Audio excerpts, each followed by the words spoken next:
Hello friends, elevator চ্যানেলে আমি তোমাদেরকে ওয়েলকাম জানাচ্ছি।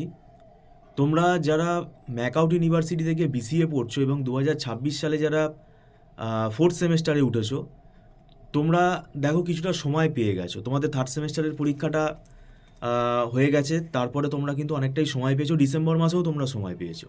তো এখন আর দেরি না করে দেখো, জানুয়ারি মাস অলরেডি আমাদের চলছে, তোমরা পড়া শুরু করে দাও। দেখো আস্তে আস্তে কিন্তু তোমাদের সিএ এক্সাম চালু হয়ে যাবে। এবং এই কারণেই বলছি, তার কারণ হচ্ছে অনেকেই তোমাদের থার্ড সেমেস্টারের রেজাল্ট বেরিয়ে গেছে। কিছু কিছু ক্ষেত্রে কিন্তু অনেক স্টুডেন্ট সাপ্লিও পেয়েছে। তো সেটা আমরা চাই না কেউ পাক, এবং এটা কিন্তু স্টুডেন্টের গাফিলতির জন্যই হয়। তাই আমি বলবো কিন্তু তোমরা ফোর্থ সেমেস্টারের পড়া খুব সিরিয়াসলি শুরু করে দাও। কারণ ফোর্থ সেমেস্টারে খুব ইম্পর্টেন্ট 3টে পেপার আছে: ডেটাবেস ম্যানেজমেন্ট সিস্টেম, তারপরে তোমাদের অপারেটিং সিস্টেম, আর সফটওয়্যার ইঞ্জিনিয়ারিং। সফটওয়্যার ইঞ্জিনিয়ারিংটা পুরোপুরি case studies base subject. Operating সিস্টেমটার মধ্যে বেশিরভাগই তোমার অ্যালগোরিদিম।